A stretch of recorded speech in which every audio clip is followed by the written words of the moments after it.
Okay, I apologize on behalf of Anni Hellman. She's my deputy head of unit. She couldn't come. She's with pneumonia. So I want to welcome all to this conference, Gateways to the Future's Infrastructure for Africa.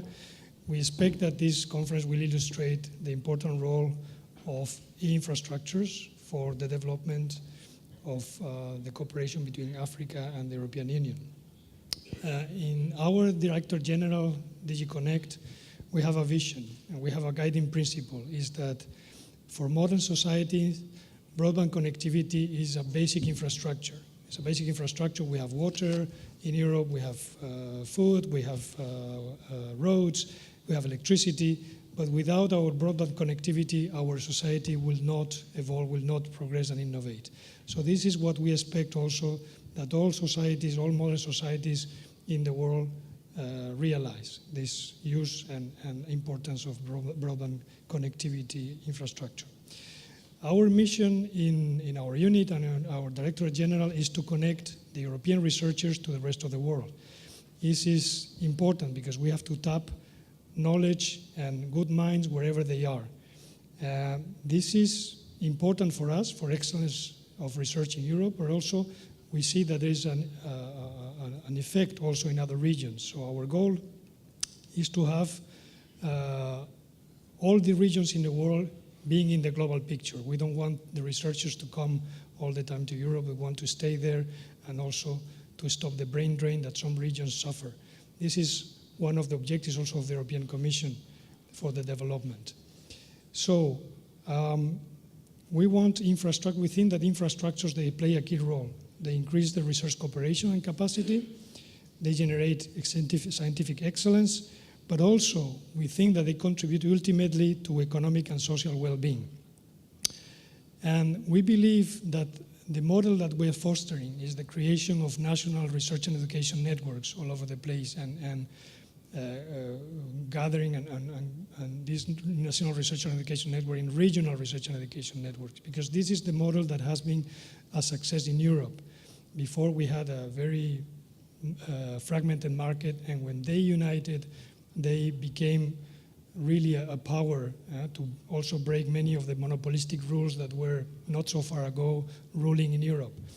So we think that this can happen also in Africa. Africa, if you join efforts, you organize national level, and then you join efforts on a regional level and a continental level, you can do that as well. So we also believe that there is a simplistic belief, if you want, that the research and education networks only benefit the elites of the researchers in the countries, and they provide only services to this elite. We think that is a mistake, because in many developing countries, they see the opportunity to use this research and education network for any other service of public good, name it hospitals, libraries, lower education, whatever. So they are becoming an instrument for Millennium Development Goals, also achieving these Millennium Development Goals. So in the long term, we support the emergence of a true African e-infrastructure.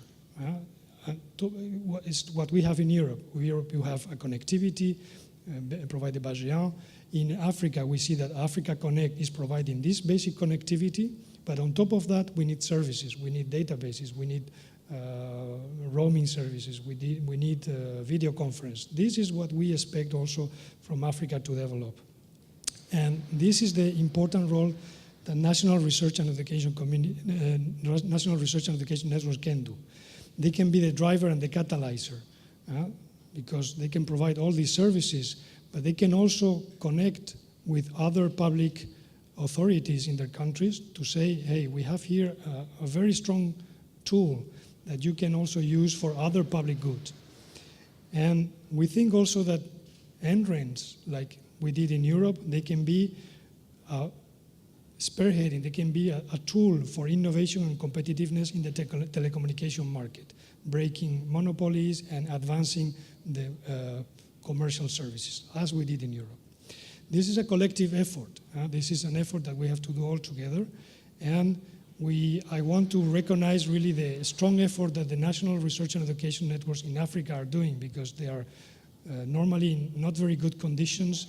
In some cases, they lack not only economical but political support, and they are doing their best, and I think this is a great effort that we're seeing in the last few years. Also, the regional grouping of NRENs, like UbuntuNet, that has doing an impressive work and will be taking a leading role in Africa Connect 2, or WACREN, that is gathering the national research and education networks in West Africa, or ASREN in the South Mediterranean Rim. I want to recognize the effort that they are doing under difficult conditions, I say, and they are doing this impressive work. I want to also thank the support that the national RENs, European national RENs, are doing. They are supporting us. They are supporting some African national research and education networks, and Dante, because Dante is really our implementing arm in all the developing regions of the world. I want to thank also the African Union Commission for the support and the participation also in this effort that we're doing together with Africa. And I'm going to be brief. I'm going to thank the two projects that have organized this conference, because they are covering two important aspects that we need to put on top of the connectivity, which is the support, the establishment of communities. The communities of users are important. Without users, there's no need for connectivity. We have to enhance the political visibility of research and education networks. And we have to map who's doing what on infrastructures to better coordinate our efforts with other cooperating agencies and other cooperating actors. So I have finished my introduction, so welcome everybody, and I hope you will have a very fruitful conference. Thank you very much.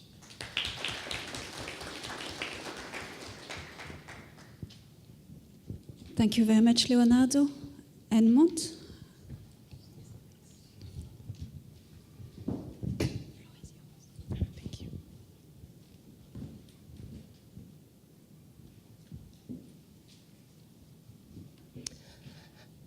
Thank you, Karine, and all the organizers.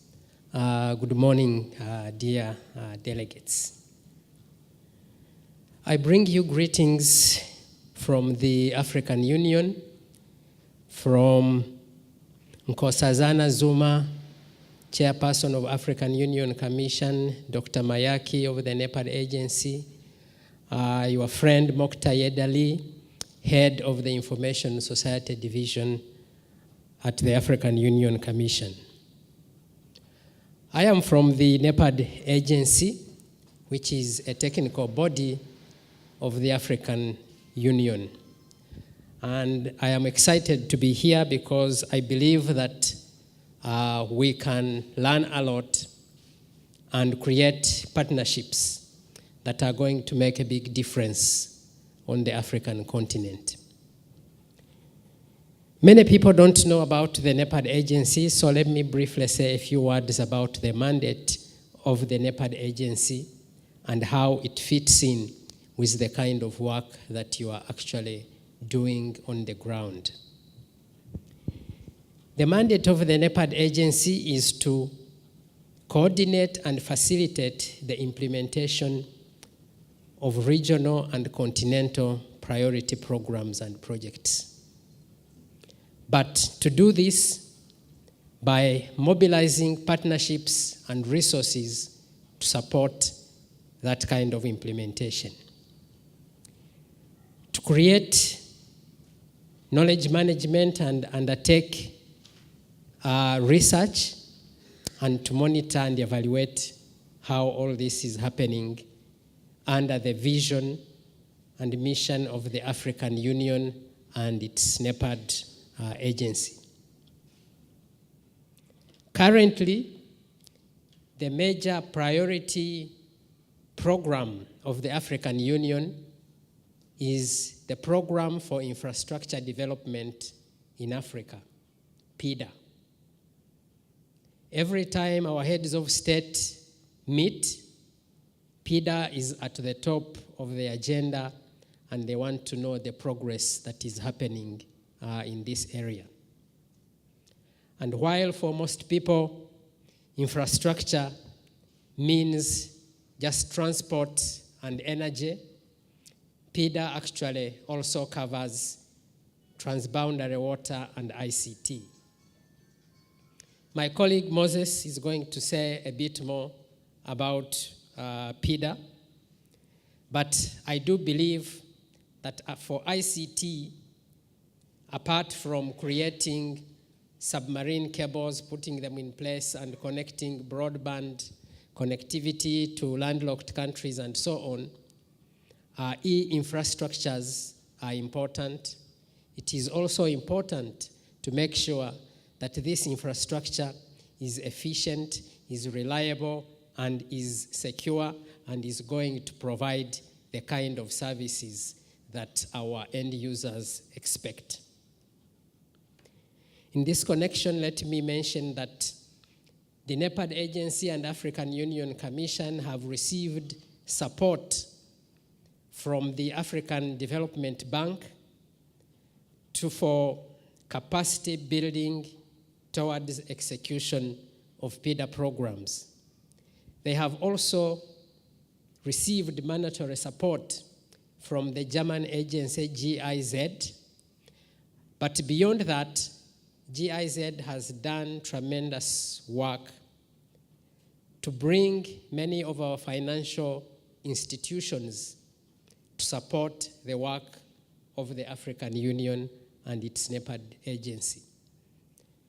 The European Union and its partners have been critical in this area, and this is why we are very happy whenever we have an opportunity to engage with our European partners.